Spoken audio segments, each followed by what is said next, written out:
What's up, guys? We played another game on the road to 2000 Rapid against Husa 2130. This is a 2130, super high rated for me. I'm still trying to just establish myself in the 1900s because that's new to me. So 2130 is a huge jump. Um, so let's see what happens. He goes 1d4 and we have the black pieces. I play knight of 6, planning on playing my Budapest. But he doesn't go c4. Instead, he brings the bishop out. So it's the Trompowsky attack. I don't know the theory against Trompowsky. I do know that knight e4 is the main move, but I also know that you can play d5, you can play c5, and I'm sure any reasonable move here you can play fine. I decided that I didn't want to go for knight e4 because I don't know the theory. I didn't want to move the same piece twice.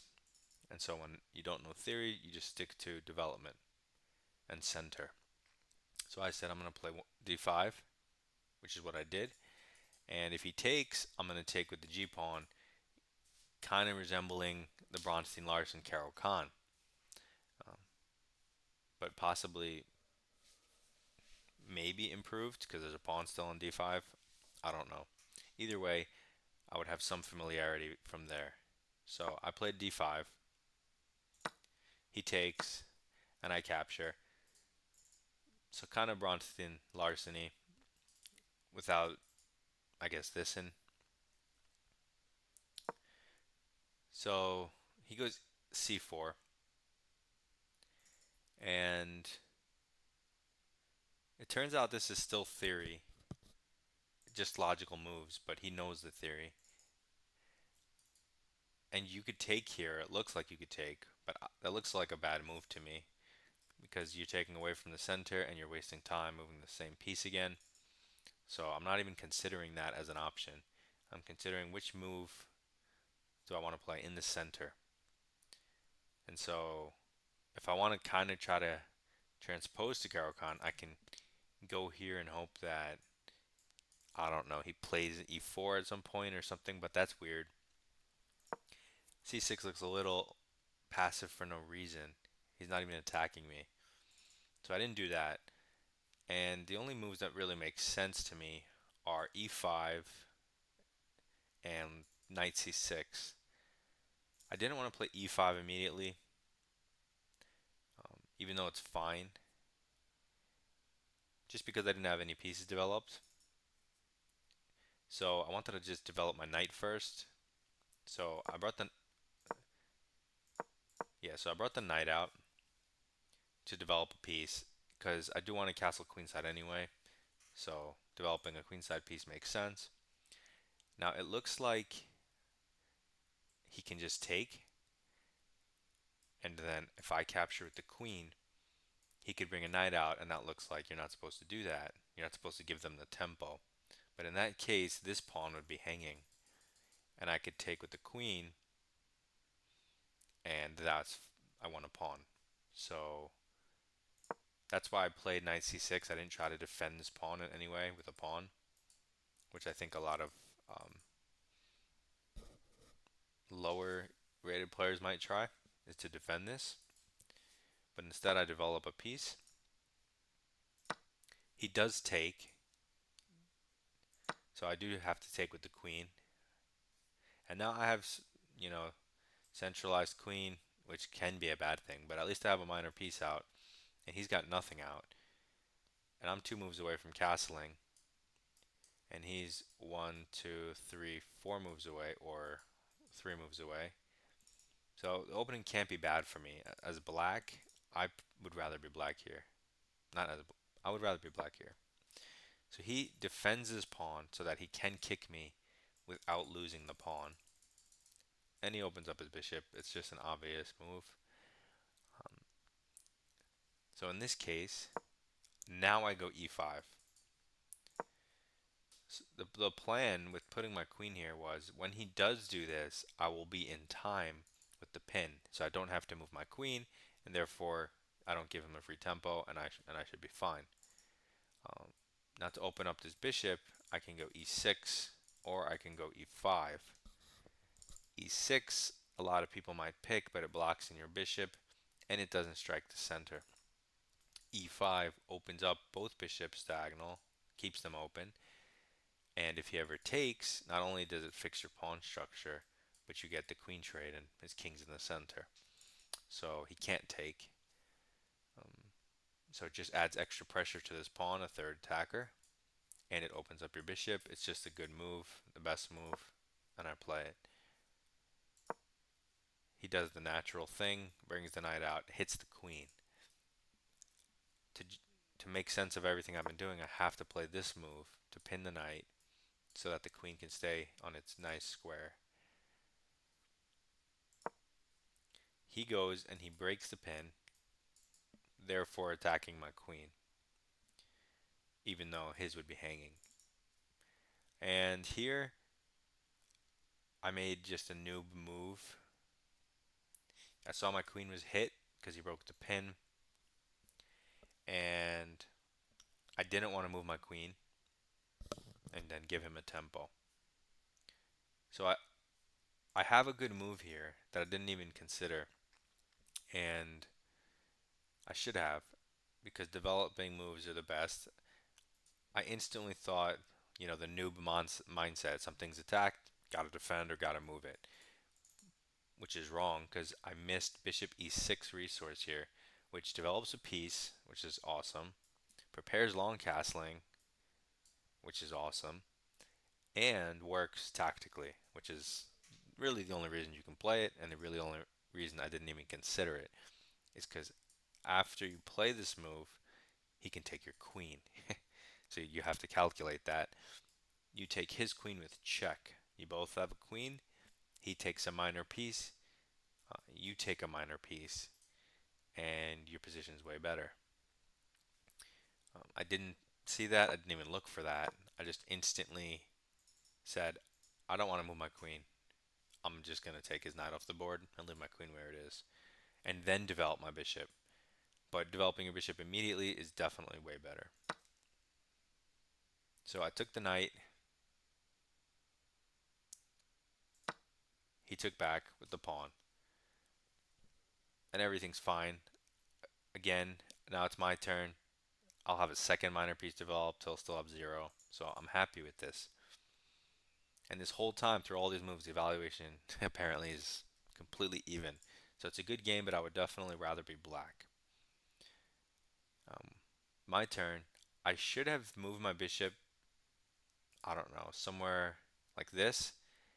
And I don't know why, for the life of me. But I moved it here. And this is never a good move because you always give him, like if his knight was here, it's fine. But when his knight's not there, you always give them the f3 tempo. And then why is your bishop even there? And f3 is not bad because it supports central pushes. And so by doing this super inaccurate move, I gave him a complete free roll in the center to take this pawn chain, which is like this, and a la tempo, all free, move it up one square and put the pawn chain here. Um, Now that's not better for his bishop, obviously, because it's the same color, and it's debatable if it's better or worse. But still, I gave that all a la carte. Watch, he hits me with tempo. I have to move. This hangs a piece, so you should probably just go back here. I went here, which again makes no sense because he's obviously going to do this next with tempo, and then it's going to be staring nowhere. So it should have definitely gone here. But even so, it's not like a blunder. That's why the evaluation is still even. It's not like super losing because you always have f5 there in that position. But so he gets this with tempo for free right after he hit the bishop with tempo. I have to do something with my queen. So I move it to what looks like the most active square for it and preventing this, not preventing it, but discouraging it unless he wants the queen trade, which he might want a queen trade, but I also don't mind it. But what does this do? It gives him another free tempo. So that's 3 in a row.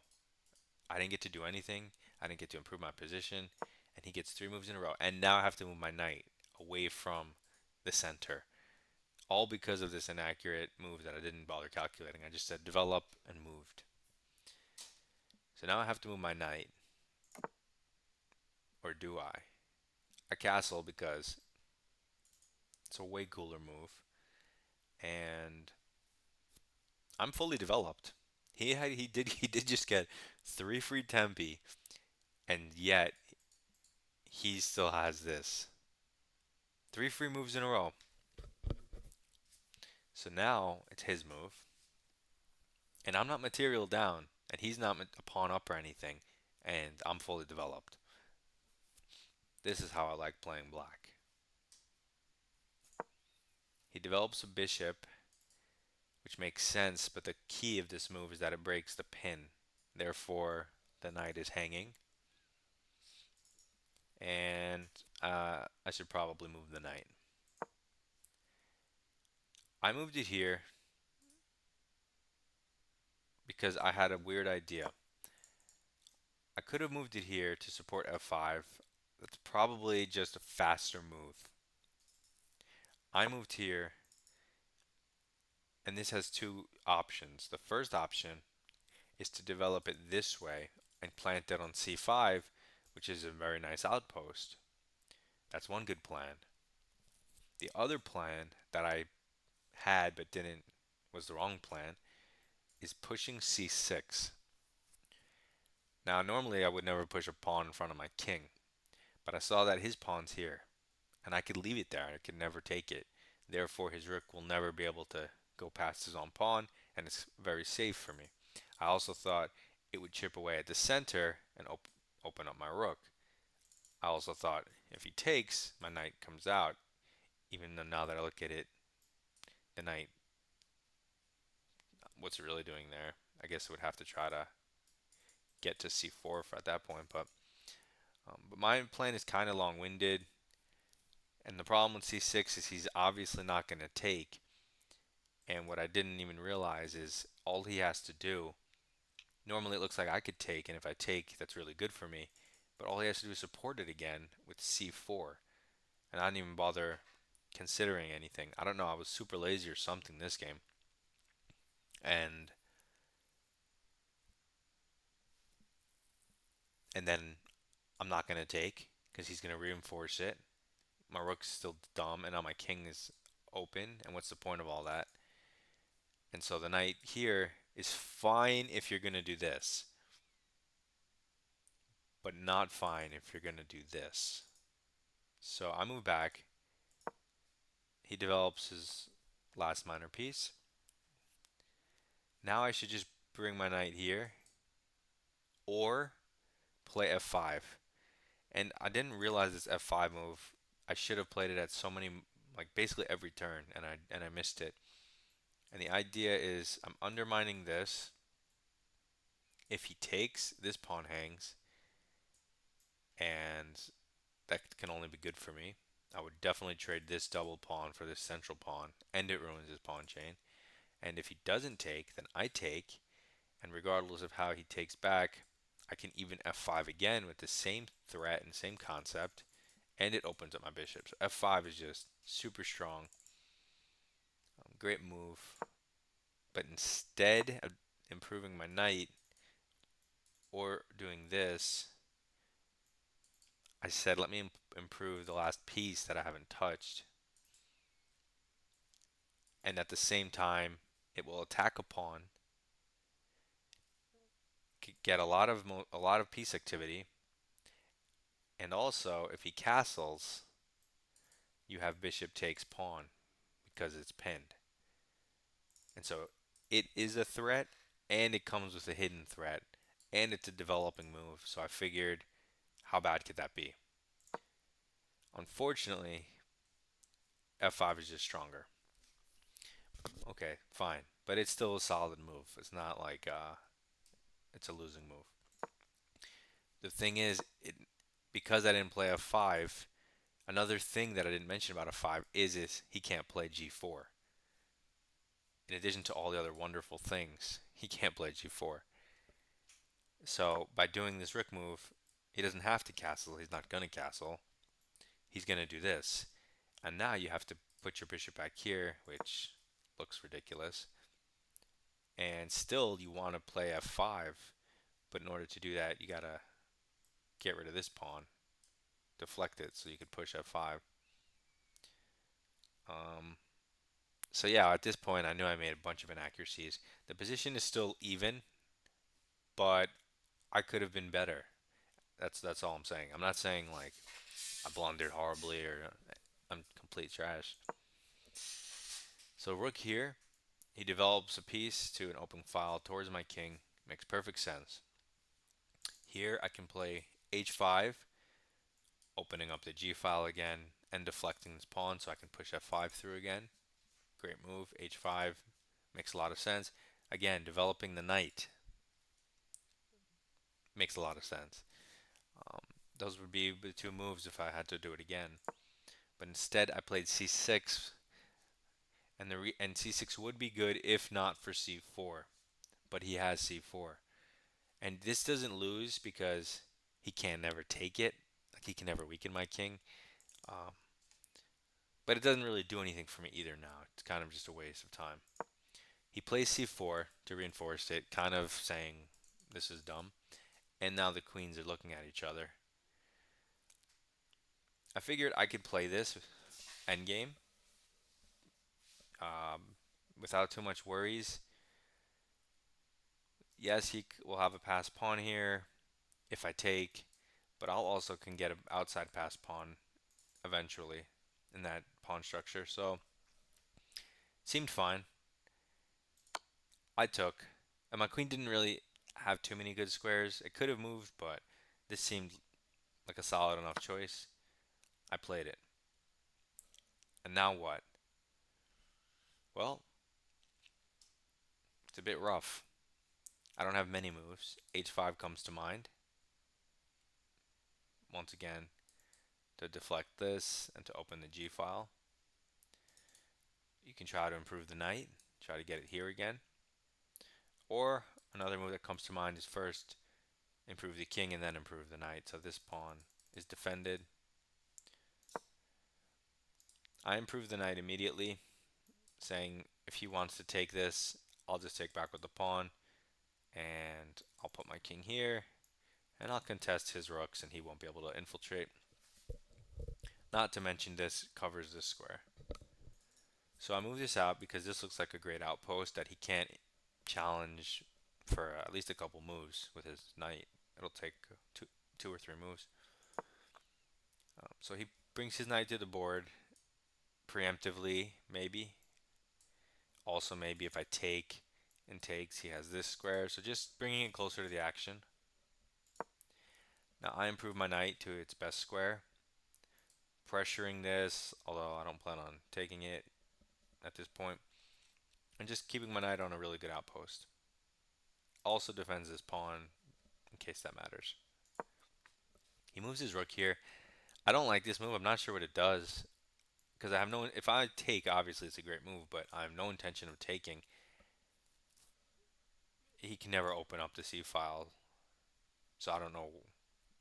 I think maybe he could have just immediately doubled, but I don't know. So now I think all my pieces. This is placed well. This actually can't go anywhere. This is still. I want to keep this on to discourage him from taking. This rook I can't open other than h5.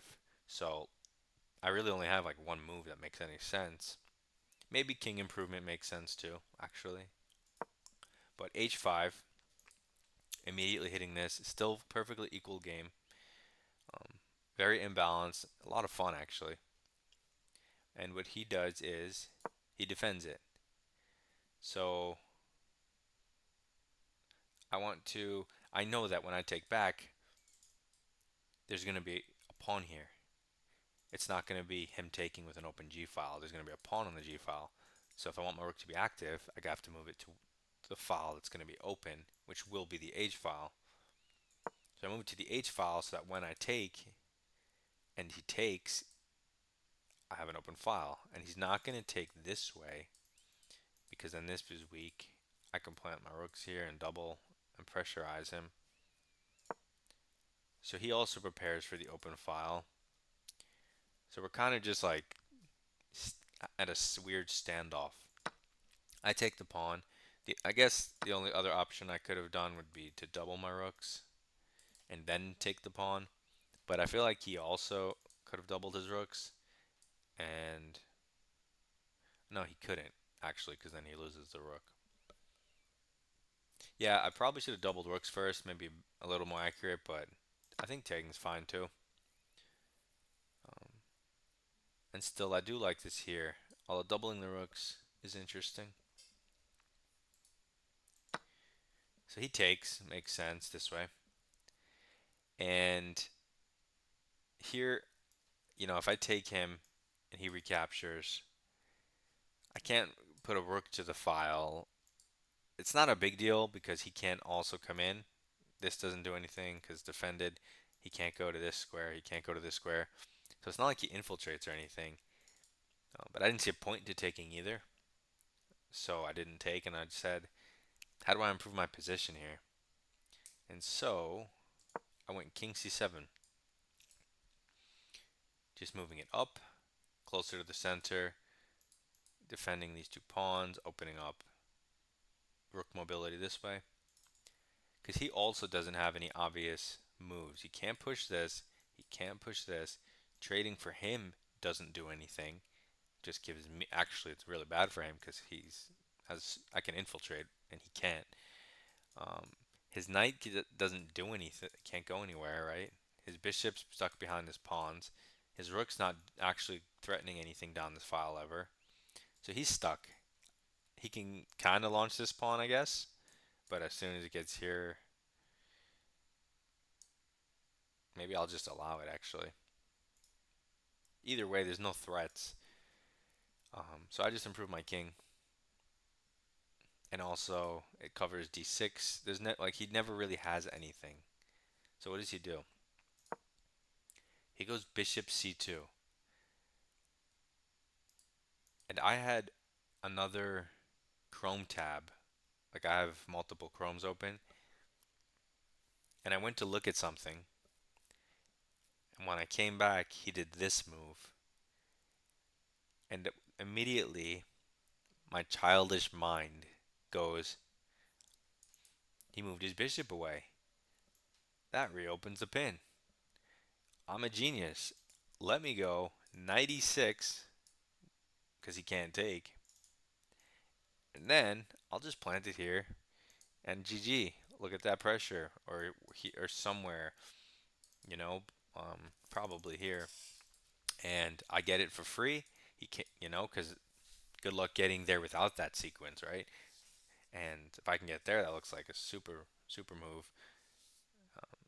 Because if he goes to trade it, you can support it with a pawn, and that would be cool. So, not to mention stuff's hanging. So it would be a great if that worked, but I didn't sit there. I didn't calculate. I didn't ask the main question to ask, which is, do I lose in one move? Like whenever you make a move, if you just ask, wait a second, do I lose in one move? You'll see obvious things. So I switch from my Chrome tab. I see the bishop move, and I immediately go knight e6, which is obviously in 5 seconds you can just tell it's a blunder. It's like just a one move blunder. It's not even a tactic. You just take the rook, and when the rook recaptures, the knight's hanging. So I instantly lose the game. It was a great game. I was actually pumped to see where it went, but then I immediately hang a knight. Um, that's why you never insta move, especially in rapid. What's the point? But it's okay. I didn't immediately resign. I'm not going to show you the whole thing, but I'll show you how I tried to survive down a piece against a 21-30. So he obviously takes the knight. I give a check before, just to get some activity. He retreats the knight, pins himself, and I take the pawn. So I have one pawn for a knight. So I'm definitely losing, but I wanted to hold on a little longer. He unpins the knight, and I play this move, controlling the center, um, limiting knight's mobility, limiting him from pushing his pawn, keeping it on a light square for his bishop, giving my king space. Um, I don't. I only have a couple moves to improve my position, and this is one of them. Because I don't have many legal moves that actually improve it. This does improve it. So he tries to activate his bishop, um, but there's really nothing going on here. There's nothing to do. I guess this would be the square that he can coordinate with his rook. I push, just try to. I have no legal moves that do much, so I need to try to do something dynamic quickly. He takes, I take, he takes, I take. And I'm thinking to myself, if I can trade these rooks, and I have 4 pawns, he has 3. If I could take his 3 pawns, I could leave him with a full bishop and knight, and he probably doesn't want to checkmate me. So that was my plan. And it's not a bad plan. Problem is, I never get to take all his pawns. So he goes for the activity with his rook. I activate my king, move it upwards towards the pawn and away from that check. He attacks my bishop and the pawn behind it. I obviously save my bishop, but counter threat his pawns, following up with my plan. He doesn't let me do my plan. He defends the pawn. Like if he took that and I took this, hitting this and this, I'm in a good spot for my draw or for my hope draw. But he doesn't let me do it. And now I have no way to defend this pawn. It was a good valiant effort by me. I just retreat the bishop so I could put it here on a diagonal, protect the king. Nice little cubby hole. But none of it matters if I can't take all of his pawns. So I threaten this pawn, he blocks it. And now, yeah, and there's no point in showing you the rest, really, or explaining it. I just get slowly pushed by the king, rook, pawn. Um, it's just, yeah, and then I just decide there's nothing for me to do but go for stalemate. So there's that. Turns out this is checkmate. But it was actually a really good game. The things I would do different, like if I face the Trompowsky again, I'm still going to go d5. I'm still going to play this way. I'm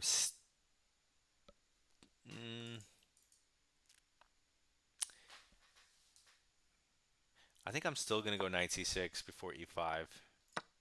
I'm still going to go e5. I'm still going to do this. I'm not going to take. I'm definitely going to remember this idea. Or queen a5.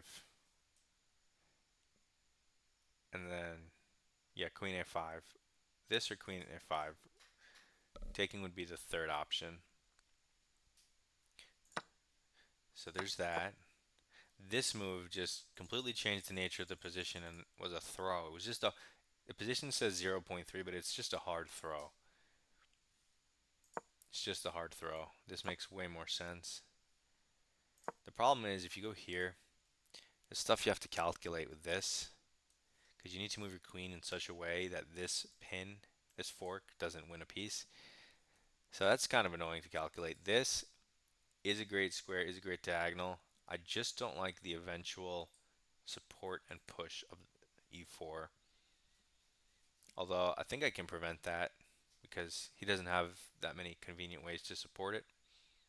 Like bishop d3, you take the bishop and your bishop's fine, justified, it's gone. He could try, I guess he might have to try f3 to try to go for the push. But that's not too convincing either. But I'm not sure the bishop belongs here. I feel like d2. Actually, now that I'm looking at it, B6 is slow because it takes an extra pawn move, but it does blunt this, which you know is coming, kind of like when you move the G pawn against this, which is common, and it prepares to develop the bishop here, which doesn't block the D file, which is the one thing I don't like about bishop D7, and it goes on a beautiful long diagonal, controlling light squares. And after just light square control, you can easily take over the game. So B6 does take an extra move, but in light of this blocking the D file, this running into weird stuff, and then you have to go queen A5, he pushes, knight in here, he can't take because of a weird rook. It's complicated tactics. This obviously is just bad like in the game. And this is good but looks suspicious for some reason. So I would play b6 if I did this again. I guess b6. He can't even go here because it hangs with the queen. So even though he would try to take advantage of light squares, he can't because the queen is not on its home square. And the bishop can't even go here or here. I suppose c5, but then you always have queen a5 getting the knight out of dodge. Yeah, I like b6 actually. I like b6 a lot. But I went here, which is kind of brain dead because it gives him 1, 2, 3. And also, instead of retreating here, I would retreat here. So it covers all of this open squares. This covers nothing. This move I think was really awesome. I like it. This move I still really like, but only with this plan. I don't like what I did in the game. Here, f5, 1000%, taking advantage of this hanging and alignment and king in the center. f5 is awesome. I would play that. Because doing this, and it's so obvious he's going to play g4 too. Or even knight g3 hitting the bishop and now you're blocking your rook. It just looks dumb or premature. f5 makes so much more sense. This, no choice. And here, I would probably...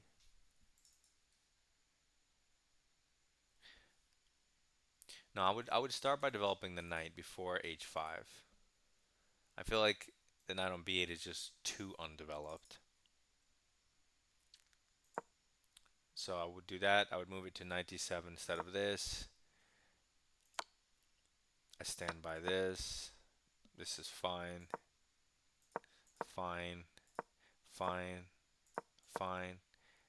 I would double here instead of taking, just to add more pressure and maybe force a take and have a weak pawn.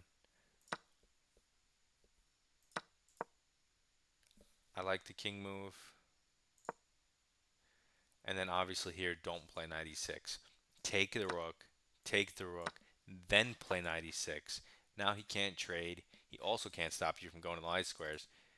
And I would love this position.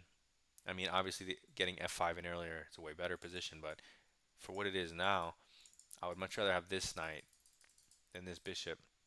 And even though my bishop's kind of garbage, with this knight here or here, I feel like I can eventually get an f5 through. Like takes, takes, takes. I don't know. Maybe I could even sack the bishop or just sack this pawn and attack something else.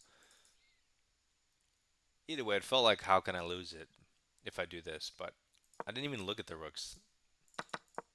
I just immediately did this, which is just retarded.